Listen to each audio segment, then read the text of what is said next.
Halo semuanya, selamat datang kembali. Oke, kali ini gue akan merangkum alur film berjudul Bad Guys episode 6.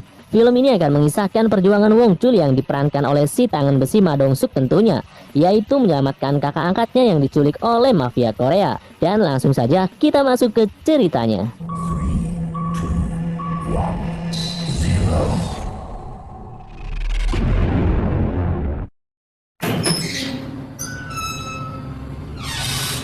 Di awal film, Wong Chul dibawa ke mobil van.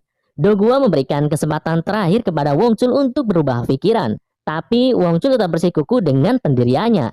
Ia yakin Jong Moon adalah orang yang baik. Karena Wong Chul menolak tawarannya, Do Gua memberitahukan bahwa persaudaraan mereka telah berakhir. Sementara itu, Tae-soo baru saja keluar dari penjara setelah dikurung semalaman. Ia menelpon Hae-young tapi tidak diangkat. Ternyata Hae-young sedang bersama Enju.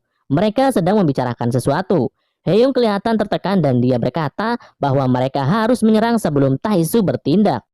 Tae-soo lalu dijemput oleh timnya. Mereka harus segera berangkat karena GPS Wong Chul kembali terlacak. Sementara itu, terlihat Wong Chul yang berada di mobil van dan dijaga para gangster. Sedangkan Do Gua mengikuti dengan mobil pribadinya. Wong Chul sebenarnya mau bertahan hidup, maka dari itu ia berusaha mengejek para penjaganya hingga membuat mereka mengamuk.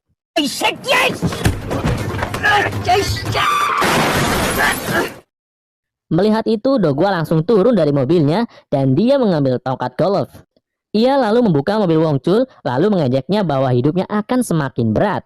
Jong Moon mendeteksi sinyal Wong Chul di sebuah gunung. Mereka segera bergegas ke sana. Wong Chul akan dikubur hidup-hidup dalam tanah sangat dalam.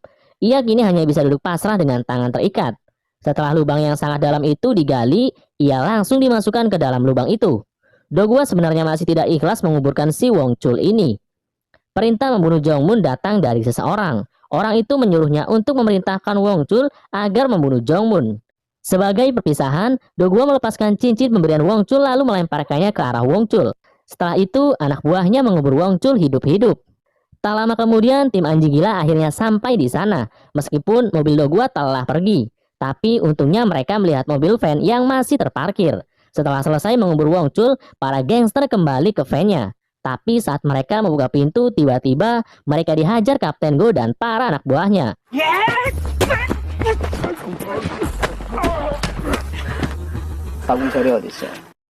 Sementara itu, Wong Chul berhasil keluar dari kuburannya.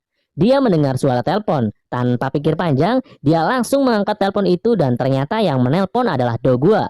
Dia berkata bahwa tim anjing gilanya akan segera datang. Jadi, sebaiknya ia bergabung dengan timnya lagi. Ternyata Do Gua memang punya niat untuk melepaskan Wong Chul ini. Ia sengaja mengubur di tanah yang lunak dan tidak mengikat tubuhnya. Dia hanya menjalankan perintah. Tapi dia juga berusaha menyelamatkan adik angkatnya. Saat ia akan menutup telepon, mobilnya berhenti mendadak. Karena kaget, handphonenya terjatuh. Ada mobil lain yang mencegat mobil Do Gua. Sopir Do Gua yang kesal langsung melabrak supir mobil itu. Tapi tidak disangkanya ia langsung ditikam pisau. Ternyata Do Gua kenal dengan orang itu. Wong Chul mendengar Do Gua berpindah tempat lalu terdengar suara kaca dipecahkan. Wong Chul yang panik terus berbicara memanggil kakaknya. Tapi tidak ada jawaban. Dia sampai mengabaikan teman-temannya yang datang. Sementara itu Do Gua berusaha melawan orang-orang itu.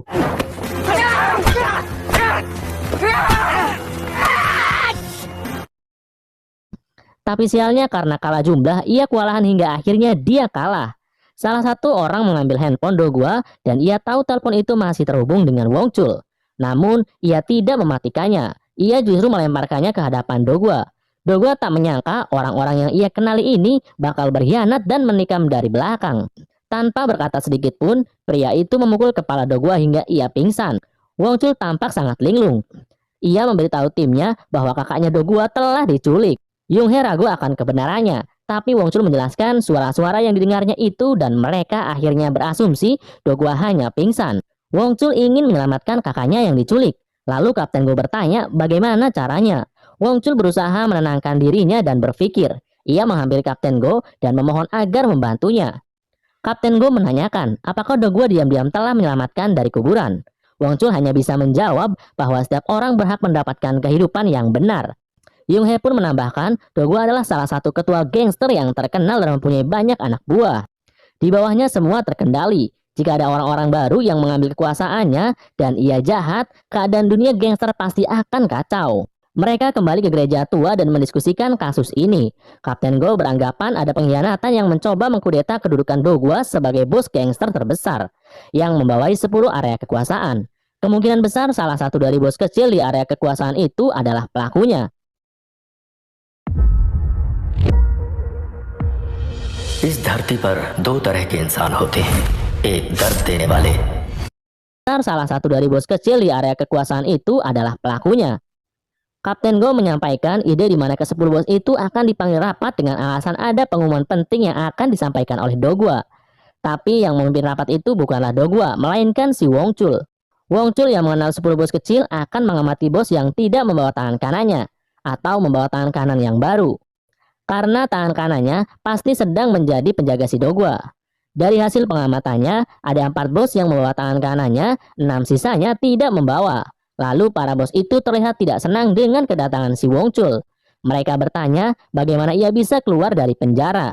Wongchul hanya tersenyum dan menyampaikan bahwa ia dibebaskan lebih awal dan diberi waktu untuk liburan. Bos lain bertanya di mana Dogwa berada. Wongchul hanya bisa menjawab bahwa kakaknya tidak bisa hadir dan hari ini ia datang mewakili kakaknya. Langkah berikutnya adalah mengeluarkan pernyataan yang bisa membuat mereka bereaksi keras. Wongchul mengumumkan jika Dogwa meminta pajak naik sebanyak 30%. Keributan langsung terjadi dan protes keras terjadi di mana-mana. Tujuannya adalah melihat reaksi mereka. Yang menculik Dogwa pasti tidak akan bereaksi pada peraturan baru ini. Wongchul mengamati mereka, dari 6 orang tersebut tersisa 4 orang. Wongchul lalu berpura-pura menelpon Dogwa untuk melaporkan protes para bos ini. Sebenarnya ia menelpon Kapten Go dan berkata ia akan sampai di sana jam 4, yang artinya 4 tersangka. Ia mengamati ekspresi wajah mereka. Siapa yang paling tenang karena bos itu pasti tahu kalau Dogwa telah diculik. Wongchul pun menemukannya, bahkan bos itu tersenyum sinis saat melihat Wongchul menelpon si Dogwa. Ia adalah So Mongi. Usai rapat, Wongchul menyapa Mongi. Ia berkata Dogwa menyuruhnya. Melihat ketenangannya, Wongchul makin yakin bahwa Mongi adalah pelakunya. Ia langsung menelpon Kapten Go untuk memberitahukan siapa pelaku penculikan itu. Dan dia juga yakin pasti sebentar lagi Mongi akan menemui Dogwa. Sementara itu, Dogwa sedang disekap di dalam bagasi mobil. Yoonghee akhirnya berhasil menyadap telepon Mongi. Ia mendengar percakapan antara Mongi dengan tangan kanannya yang bernama Yeon Dong-sik. Mereka akan berjanji akan bertemu 30 menit lagi di sebuah gudang di dekat pelabuhan Incheon. Ia juga mendengar rencana mereka untuk menguasai daerah lainnya setelah menyingkirkan Dogwa. Wongchul sangat lega saat tahu kakaknya masih hidup. Kapten Go membagi mereka menjadi 2 tim. Ia dan Yoonghee akan membuat Mongi sibuk sehingga tak bisa pergi kemana-mana. Sementara para anjing gila mengejar tangan kanannya dan menyelamatkan si Dogwa. Taesu sangat ragu karena mereka cuma berdua. Setelah ditinggal berdua, Yoonghee juga berpikir ini sangat berbahaya. Kapten Go tetap tenang. Tapi tanpa diketahui, Kapten Go menemui Jaksa Oh untuk meminta backup tukang pukul untuk membantunya. Mereka kemudian masuk ke klub malam milik Mongi. Kapten Go memberikan tembakan peringatan sehingga membuat Mongi keluar. Ia mengira Kapten Go menginginkan sogokan. Kapten Go berkata ia datang untuk bosnya Dogwa. Trio anjing gila akhirnya sampai di gudang. Kapten Go menyampaikan bahwa ia sudah tahu jika Mongi menculik Dogwa dan berniat mengambil alih seluruh kekuasaannya. Ia memberitahu kalau saat ini tim anjing gila sudah sampai di gudang. Wongchul membuka pintu gudang, tapi ternyata di sana sangat-sangat kosong. Ia memberitahukan hal itu kepada Kapten Go, tapi tiba-tiba Wongchul dihadang oleh sekelompok gangster dari belakang. Ia mengenali pemimpin mereka yaitu tangan kanan Mongi saat rapat tadi. Ternyata tangan kanan si Mongi ini telah mengkhianati bosnya sendiri. Taesu berkata, akhir-akhir ini gangster tidak punya kesetiaan. Dengan santai Wongchul menjawab bahwa tidak pernah ada hal seperti itu. Mereka bertiga langsung melawan gangster ini.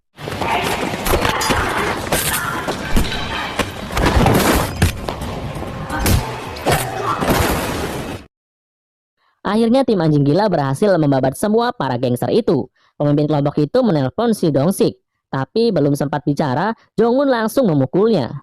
Wongchul lalu mengambil handphone itu dan memerintahkan agar Dong-sik melepaskan Dogwa. Walaupun ia bisa membunuh Dogwa, ia tidak mungkin bisa menghadapi seluruh Seoul karena semua anak buahnya sudah dihabisi oleh tim anjing gila.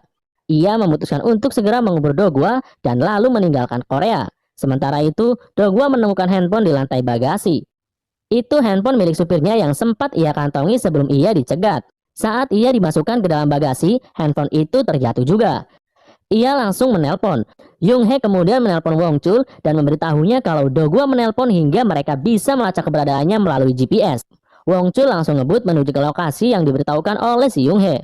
Mobil yang dibawa Donsik adalah mobil pinjaman. Sayangnya, Do Gwa hanya tahu warnanya dan bagasinya yang luas. Ia juga berkata bahwa ada 3 orang yang menculiknya. Kapten Go memberitahu ada semacam alat pengunci yang terhubung dengan kunci di bagasi. Do Gwa menemukannya. Tapi sialnya kunci itu macet dan membuat Do Gwa semakin frustasi.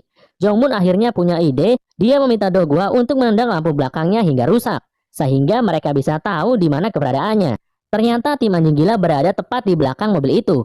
Dong-sik melihat spion dan menyadari bahwa mobil mereka sedang dikejar. Mereka berbelok-belok sehingga membuat Wong Chul tertahan mobil lain. Jungmun yang melihat motor berhenti di pinggir jalan langsung menaikinya dan mengejar mobil si Dong-sik itu. Tanpa waktu yang lama, ia berhasil memberhentikan mobil itu.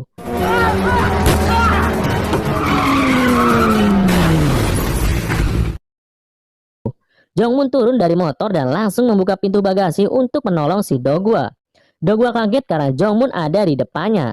Saat Jongmun berjalan menjauh, Do Gwa mengambil pisau yang terletak di kursi Donsik dan diam-diam menghampiri si Jongmun. Ia memanggil Jongmun dan saat Jongmun menoleh, Do Gwa menyerangnya dengan pisau. Jongmun terkejut, ia bertanya mengapa ia melakukan itu. Wong Chul berlari sekuat tenaga menolong Jongmun. Ia bahkan memegang bagian tajam pisau yang dipegang oleh Do Gwa agar tidak membunuh si Jongmun. Wong Chul mengingatkan kakaknya bahwa Jongmun menyelamatkannya. Ketika Do Gwa marah dan berkata bahwa ini semua karena Wong Chul tidak mau membunuh Jongmun, Jongmun pun bingung mendengarnya. Wong Chul tidak mau mengalah dan justru menggenggam pisau itu semakin erat. Dan akhirnya Do Gwa menurunkan senjatanya. Jongmun terlihat saat Wong Chul menghilang. Setelah kembali, Wong Chul menatapnya dengan aneh. Dan kini dia tahu apa yang telah terjadi. Do Gwa pergi dan tidak lupa mengucapkan terima kasih kepada Kapten Go. Dia juga mengingatkan Wong Chul agar selalu berhati-hati. Karena sesaat lagi akan ada pisau yang akan menikamnya dari belakang. Mereka kembali ke gereja tua. Taesu berusaha menelpon Heon, tapi tidak ada jawaban. Sementara itu Jongmun bertanya pada Wong Chul tentang siapa penyuruh Do Gwa, tapi Wong Chul benar-benar tidak tahu. Seketika Jongmun pun marah dan kecewa dengan Wong Chul. Ia bertekad untuk menanyakannya sendiri. Sementara itu Yun Hae masih bingung mengapa Do Gwa tidak menelpon layanan darurat, tapi malah menelpon Kapten Go. Ada hubungan apakah di antara mereka? Kapten Go hanya diam dan berusaha untuk menghindar. Yun Hae lalu mengadu kepada Ketua Go Yun, tapi Ketua Go Yun justru balik bertanya, apakah Yun Hae juga penasaran mengapa Kapten Go memilih 3 orang itu? Menurut dia ini bukanlah tingkatannya, yang perlu dilakukannya hanya mematuhi dan membantu Kapten Go. Para tim anjing gila kembali ke penjara. Jongmun merawat lukanya, Taesu menatap foto yang diberikan oleh gangster yang hendak menyewanya. Dan ternyata itu adalah foto si Jongmun. Dan setelah itu, film pun selesai.